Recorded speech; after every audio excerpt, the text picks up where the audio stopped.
story of the weekend really is Adrian Newey leaving Red Bull. I was reading that you said that you've spoken to him or you've had talks with him. Just how much of interest would it be to have him at your team going forward, and how likely do you think it is that you can get hold of him?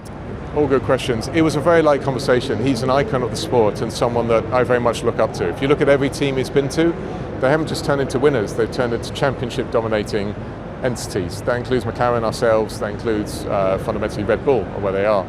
And so it would be remiss to not, at the bare minimum, have a conversation about things. There were 8 teams, I don't know this for a fact, but I can imagine there were 8 teams on the grid right now that would very much want him to be a part of their success and their story. So the great thing that he has is being basically the best that has ever existed. He can choose where he wants to go. The offering we have that's different to others is there's no politics where I am, there's no OEM, we're still a family type entity, and that's a good thing to have. That means he can stretch his feet in the way that he wants to.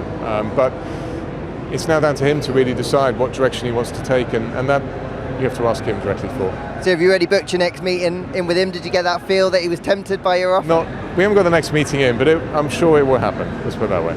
And just one final thing, I know you've got a lot of work to do with the car and you're rebuilding it, but it's driver silly season.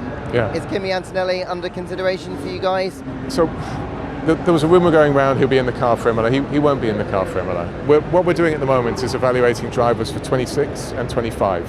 And what we really want is the right driver pairing for those 2 years, because when you go through a regulation change, you really don't want to be changing drivers in 26, so you're looking for the right pairing for that period of time. And there's no doubt he's got huge skill to him, but he was in a Formula 4 car 20 months ago. That's where he is. It's a very different proposition to most. So, I mean, we've been talking to 4 or 5 drivers at the moment for that period of time, and I'm quite happy to sit back a little bit and wait. I mean, more so than that, I have a duty and responsibility to make this car faster first, because Alex is I've already said this, championship level driver. We've just got to provide the right car for him to be behind him, and we haven't yet. So my main focus is there, and that typically then unlocks other possibilities in the future.